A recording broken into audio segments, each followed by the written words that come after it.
Bom dia, irmãos. Vamos começar por ouvir um prelúdio cantado. Os irmãos podem ficar em oração se assim quiserem.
ano e irmãos, sejam bem-vindos e sintam-se todos cumprimentados, aqueles que nos visitam pela primeira vez, como também os nossos irmãos mais frequentes. Quero só chamar a atenção do anúncio que aqui passou. No próximo sábado, no dia 24, vamos ter aqui na igreja um seminário sobre homilética. E não vai ter custos, mas precisamos que confirmem a vossa presença com a irmã Zélia para que possamos tratar tudo para vos receber da melhor maneira. Vamos então dar início ao nosso culto com uma oração. Obrigada, Senhor, por mais este dia de vida que nos deste. Obrigada pela vida de cada irmão aqui presente, Senhor.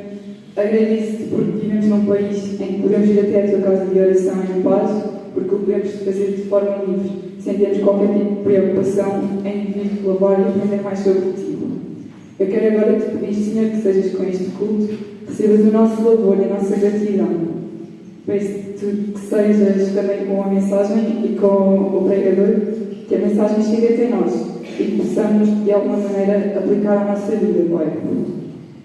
Entregue-te este culto nas tuas mãos, Senhor, que seja tudo feito consoante a tua vontade e para a tua glória, Pai. Tudo isto eu te peço e te agradeço, em nome de Jesus. Amém. Cuidado com o que dizes. Este é o tema do nosso culto. E nós, enquanto crentes, temos de ter um especial cuidado no falar.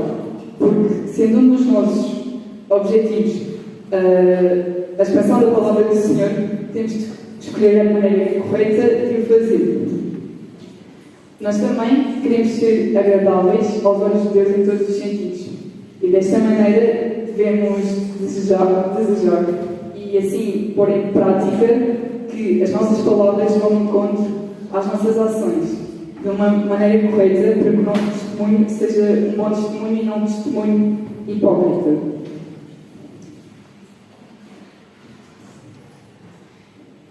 Temos que então procurar ser agradáveis sempre aos olhos de Deus, no falar, no louvar, no agir, em tudo o que façamos. Vamos então fazer uma leitura bíblica no Salmo 19. Vai ser uma leitura alternada e estará aqui na projeção. Quem vai estar na projeção as indicações para que façamos a leitura. E de seguida vamos cantar aqui as palavras dos meus lábios. Os céus proclamam a glória de Deus e o firmamento anuncia a obra das suas mãos. Um dia faz declaração ao outro dia, e uma noite revela conhecimento a outra noite. Não há fala, nem palavras, não se ouve a voz. Por toda a terra estende-se a sua linha e as suas palavras até aos confins do mundo.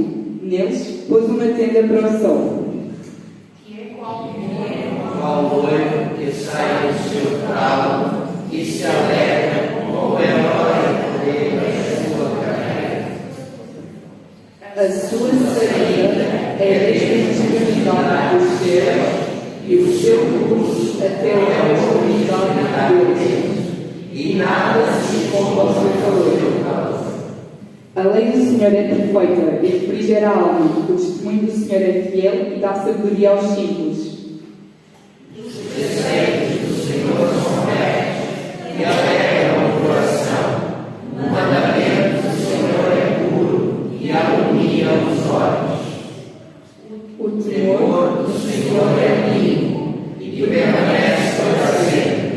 Os juízos do Senhor São verdadeiros e inteiramente justos. Mais desejáveis do que o ouro, sim, do que muito ouro fino, e mais doces do que o mel e o coteja dos paus. Também por eles o teu servo é afligido, e em nos guardar a grande recompensa. Nem pode discernir os erros, purifica-me tu dos que nos são ocultos.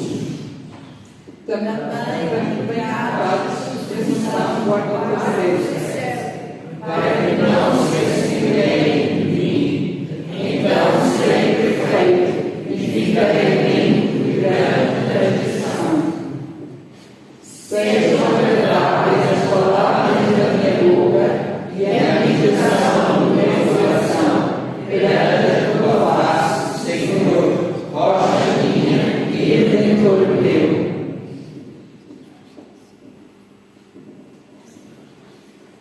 enquanto vamos ouvir o hino, os irmãos que assim desejarem podem vir fazer a sua oferta para o SEM, que vai repetir para pastores e missionários que dedicam as suas vidas na expansão da palavra do Senhor.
pedir à irmã Zélia que faça uma oração. Pai Santo, obrigada, porque nesta hora pudemos contribuir com este Euromissionário. Pedimos que abençoes cada membro, pedimos que abençoes cada igreja, que nesta iniciativa oferta para suprir as necessidades dos teus servos, pastores, obreiros, missionários, que levam a palavra do Senhor a todos os que não a conhecem.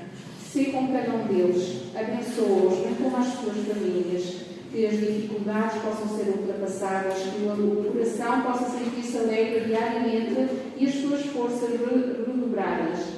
Sê com cada um deles unanimemente. Em nome do Filho amado, que o pedimos e agradecemos. Deus capacita-nos a dar um bom testemunho. Nós somos encorajados a testemunhar ao nosso próximo e ao mundo, porque isso é um dos nossos objetivos enquanto crentes. E sabemos também que Deus irá estar connosco nesse momento. Ao falarmos de Deus ao nosso próximo, sabemos que não vamos ser nós a falar, mas Ele. E não vamos ser nós a converter, mas o Espírito Santo. Nós vamos ler então em Lucas 21, do versículo 12 ao 15. Eu vou fazer a leitura. Mas antes de tudo isso, prenderão e perseguirão vocês. Então, eles entregarão às sinagogas e prisões.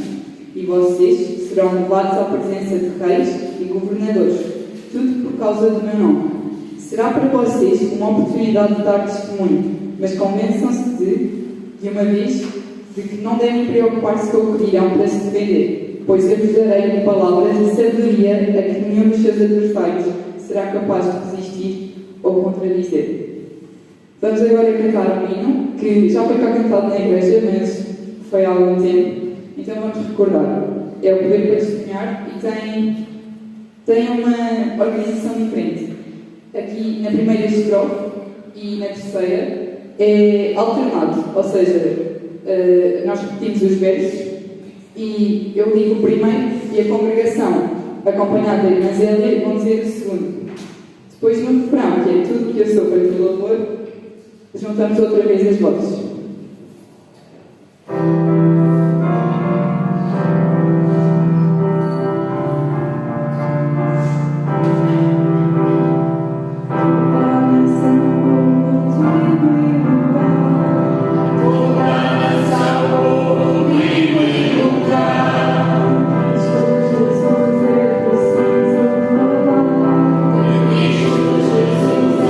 Espírito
Nós já sabemos que ao testemunhar, Deus vai estar connosco, Ele vai nos ajudar e vai nos dar esse poder.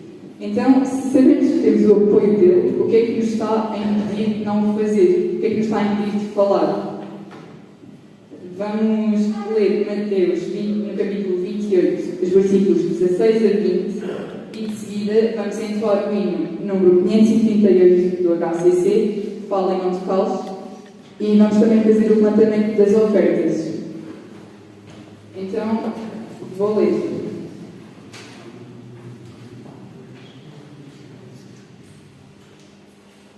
Partiram, pois, os 11 discípulos para a Galileia, para o monte onde Jesus lhes designara. Quando o viram, o adoraram, mas alguns duvidaram. E aproximando-se Jesus, falou-lhes, dizendo: Foi-me dada toda a autoridade no céu e na terra. Portanto, ide, fazei discípulos de todas as nações, batizando-os em nome do Pai, e do Filho e do Espírito Santo, ensinando-os a observar todas as coisas que eu vos tenho mandado.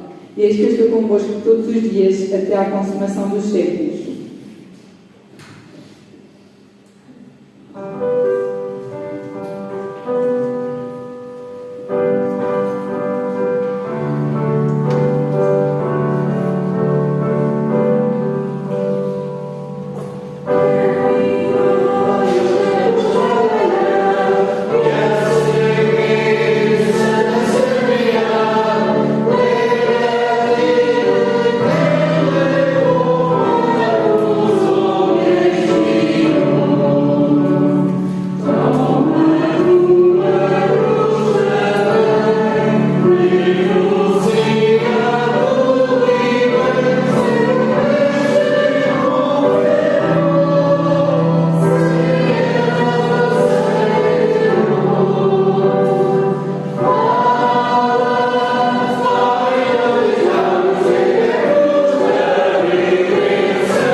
usarei o que amo.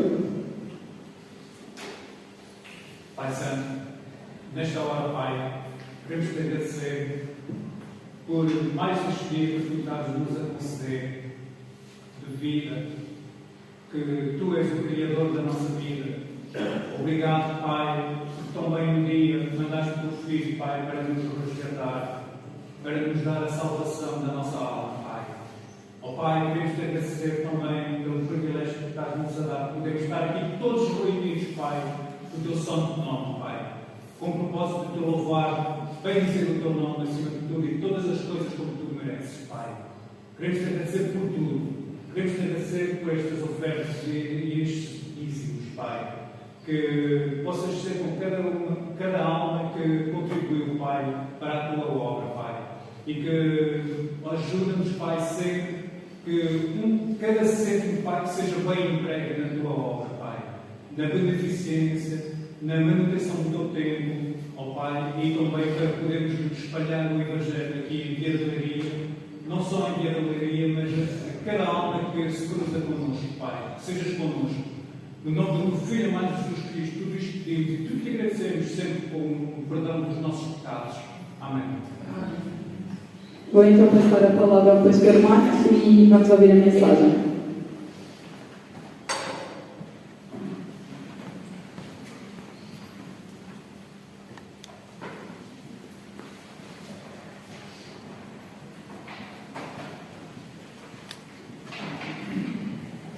Bom dia, irmãos. Deixa eu começar dando os parabéns à Sofia pela forma como ela elaborou o culto, como ela dirigiu. É bom ver que cada um está exercendo o dom que Deus tem lhe concedido, que nós possamos estar cada vez mais envolvendo cada irmão e que cada irmão possa se envolver na dinâmica da igreja, no exercício daquilo que Deus tem lhe concedido. Lembrar os irmãos do desafio de estarmos aqui sábado. Eu prometo que não vou falar muito no sábado sobre a questão desse seminário sobre homilética. Ninguém vai aprender a fazer omelete. Nós vamos, homilética é sobre a questão da arte da pregação e dar algumas orientações de como nós podemos preparar um sermão, uma mensagem bíblica. Então eu conto com a presença dos irmãos no sábado, durante o dia e no final da tarde, aqueles que fazem o curso de introdução ao Antigo Testamento. Nós vamos estar concluindo esse curso, né? Dito isto, como diz o meu amigo Josinaldo, dito isto, vamos para o texto bíblico. E a Sofia teve cuidado de elaborar todo o programa baseado no tema da mensagem. Cuidado com o que diz. E nós vamos estudar o penúltimo dos mandamentos. Ele se encontra em Êxodo, capítulo 20, no versículo 16. É um versículo pequeno, mas é um versículo muito profundo, em que nos deve chamar muita atenção. 15 minutos é o tempo necessário, olhando ali para o relógio, que podemos refletir nesse texto. Diz assim: não dirás falso testemunho contra o teu próximo. Senhor, nós queremos pedir que o Espírito Santo nos ilumine, que nós possamos compreender esse texto e que tu estejas tocando os nossos corações, que nos estejas desafiando e que realmente as nossas palavras elas possam testemunhar de quem somos, a quem pertencemos e daquilo que temos e carregamos no nosso coração. Dá-nos a interpretação desse texto, nós te pedimos em nome de Jesus. Amém. Bom, é o 9º mandamento. E mais uma vez, esse 9º mandamento começa pela negativa e ele está direcionado ao próximo. Veja, é o 3º mandamento que vem precedido pela negativa, que no hebraico é lo, não, que indica um futuro não concluído. cumprido. Então, sendo assim, nós poderíamos dizer assim: nunca dirás falso testemunho. O objetivo desse mandamento é a proteção do outro, é a preservação do outro. Ele visa a não destruição do meu próximo. Então, eu preciso ter cuidado com as minhas palavras, para que as minhas palavras não façam o outro sofrer. Ou seja, não devo mentir em relação ao próximo. Eu vou colocar na primeira pessoa, porque eu sei que os irmãos não fazem isso, só eu que os irmãos não erram. Então eu vou colocar sempre na primeira pessoa. Dentro de uma maneira positiva, o mandamento ele tem a realidade do cuidado do outro, da proteção e da honra do próximo. E notem, esse mandamento está inserido, quando Deus está colocando esse mandamento para o povo de Israel, ele está inserido dentro da condição de um tribunal, de um julgamento. Não sei se os irmãos já foram a algum tribunal e também se já viram aquelas séries onde aparece o tribunal, sempre a pergunta: você jura dizer toda a verdade, nada mais do que a verdade? Então a ideia desse texto é uma questão de julgamento, é estar falando perante o tribunal, e ele diz: seja autêntico, tenha cuidado com o que você vai dizer para não destruir o outro com ideias erradas. Então, o que nós aprendemos? Como é que nós podemos aplicar esse mandamento na nossa vida diária, enquanto povo de Deus? 3 ideias que eu quero desenvolver com os irmãos. Primeiro, é que as minhas palavras não devem destruir o outro. No tribunal, quem mente engana. Quem mente põe a vida do outro em perigo, porque ele pode ser condenado por aquilo que eu digo. Ainda bem que Portugal não tem pena de morte. Mas se tivesse, e eu mentisse, eu poderia condenar alguém à morte. A situação é complicada. Veja, é tão complicada, e a ideia passa por isso, que houve um tempo, dentro da Escritura, que teve um homem que desejou um determinado terreno. E o dono do terreno não quis vendê-lo. Tinha todo o direito, o terreno era dele. Então uma mulher, que o nome dela vai ser citado depois no livro de Apocalipse, chamada de Jezabel, que era casada com o rei, ela fez uma trama. Ela escreveu cartas em nome do rei, selou-a com o sinete do rei, mandou essas cartas aos anciãos, aos nobres que haviam na cidade, que habitavam ali, com um homem chamado Nabote, e ela escreveu a carta dizendo assim: olha, vamos apregoar um jejum, e vamos colocar Nabote acima do povo, e pôde de frente dele 2 homens de Belial, 2 homens filhos de Belial, que testemunhem contra ele, dizendo: blasfemaste contra Deus e contra o rei, trazei-o para fora e apedrejai-o para que morra. Veja, essa mulher, ela armou esse esquema, ela contratou homens que mentiram, ela está convocando um tribunal. E por causa desse falso testemunho, Nabote foi morto. E tudo por causa de uma vida. Tudo por causa de uma vida. O que causou a morte de Nabote? falso testemunho. É falso testemunho. Não é que as minhas palavras e as tuas palavras têm poder, mas as nossas palavras, elas podem destruir. Elas não têm poder, mas elas podem destruir. Dentro de um tribunal, dentro da nossa vivência, as nossas palavras, aquilo que nós dizemos, pode ferir tanto alguém, que esse alguém, ele venha morrer por dentro. Então, tome cuidado com o que diz.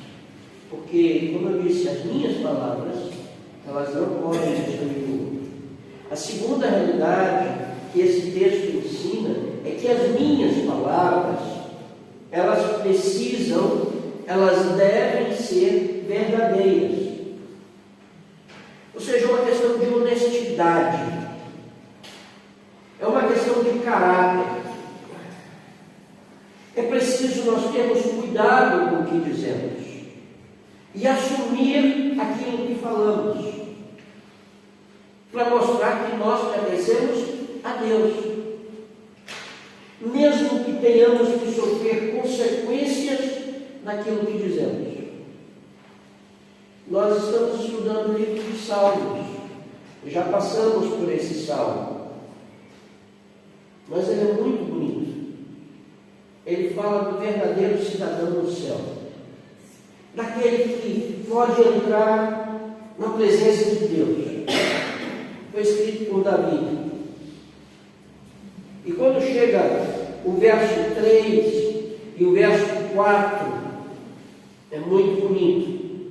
Ele diz assim: aquele que não difama com a sua língua, nem faz mal ao seu próximo, nem aceita afronta contra o seu próximo.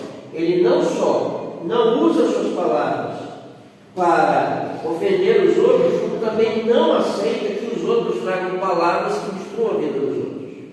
Aquele a cujos olhos o réprobo é desprezado, mas honra os que temem ao Senhor. Aquele que, mesmo que jure com dano seu, não muda. Eu assumi uma palavra, eu vou honrar a minha palavra. Esse é o Salmo 15, versos 3 e 4. Ou seja, é preciso honrar e dignificar o outro e ter a minha palavra com dignidade, honestidade. É preservar a integridade do outro com aquilo que eu falo. E quem é verdadeiro com suas palavras, ele evita os mexeriqueiros. Você sabe que esse termo existe na Bíblia? Mexeriqueiro? Se fosse uma versão atual, né, seria o fofoqueiro. Mas a Bíblia diz isso. Livro de Levítico, capítulo 19, versículo 16. Não andarás como mexeriqueiro entre o teu povo, não te porás contra o sangue do teu próximo. Eu sou o Senhor. Quando diz aqui, não te colocarás contra o sangue do teu próximo, é assim, contra a vida do teu próximo. E o que tu estás fazendo contra a vida do teu próximo? Fofoca.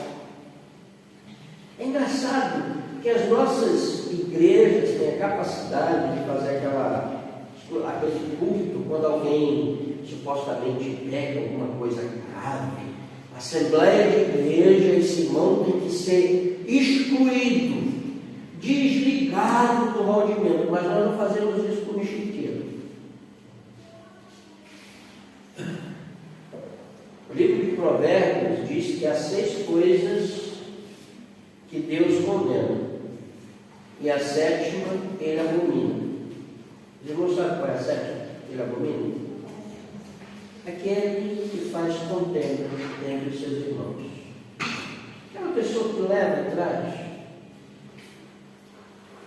Olha, olha, eu tenho uma coisa para te contar, mas não vai contar para ninguém. Então não me conte não, porque eu sou fofoqueiro.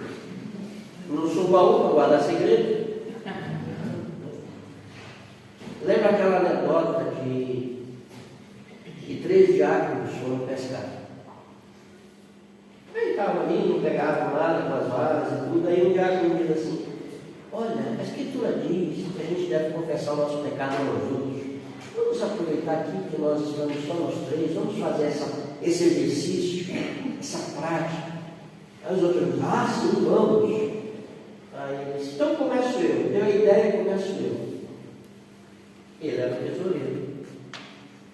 E o nome dele não era José. Aí ele disse: ah, irmãos, para mim é uma tentação quando eu recolho dinheiro da igreja e tudo, as ofertas, eu vejo aquele dinheiro, ninguém vai saber mesmo, dá uma vontade de pegar alguma coisa, e os outros dizem: ah, vamos orar pelo irmão, para Deus tirar isso do coração do irmão, tudo. Aí o segundo disse: ah, meu problema é outro. Oh, qual é? As miúdas que existem lá na igreja, eu olho para aquela menina, aquela saia, aquela roupa, eu fico: oh, irmão, que é isso? Vamos orar pelo irmão. Aí o terceiro, olhando dos outros, eu disse: meu problema é que eu não sei guardar segredos. Mas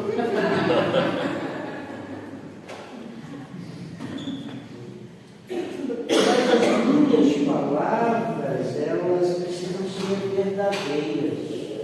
Elas não podem destruir o outro. Agora acabou. Aqui faltando 3 minutos. Estou adiantando o tempo, mas eu estou com dor no acontecimento. Elas têm que ser autênticas. Eu preciso usar as minhas palavras e assumir aquilo que eu digo.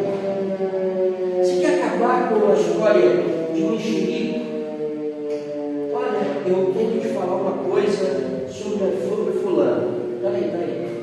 Então, você quer falar sobre... Olha, eu quero te falar sobre uma coisa de Josinal, fez uma coisa. Ah, você quer falar sobre Josinal? Peraí, eu vou ligar para ele. Você vai dizer na frente dele: ah, não, então não fale não, porque isso é fofoca. Se você não sustenta a sua palavra, não fale. Acabamos com o assunto. Mas aquilo que eu digo, eu tenho que manter. Lembram que Jesus disse: seja vosso falar sim, sim. Não, não. Assuma o que. Por último, para tentar seguir em um minuto, as minhas palavras precisam ser edificantes e honestas. Não é só falar a verdade, mas eu preciso falar a verdade, porque eu falar a verdade eu manifesto o caráter de Cristo em mim, porque ele disse: eu sou o caminho, a verdade, e se eu sou autêntico, eu manifesto o caráter de Cristo. A pessoa que vive do engano, a pessoa que não é honesta, que é mentirosa, ela testemunha que é filha do diabo. Jesus disse: vós tem o pai do diabo. Ele é mentiroso, mente desde o início. As minhas palavras, elas precisam ser edificantes e graciosas. Paulo, quando escreve aos Colossenses, no capítulo 4, versículo 6, ele diz assim: a vossa palavra seja sempre agradável, temperada com sal, para que saibais como vos convém responder a cada um. Pergunta: as minhas palavras são agradáveis? As minhas palavras são temperadas, elas dão sabor à vida? Então eu preciso ter cuidado para saber se a minha palavra, se aquilo que eu digo está edificando o outro.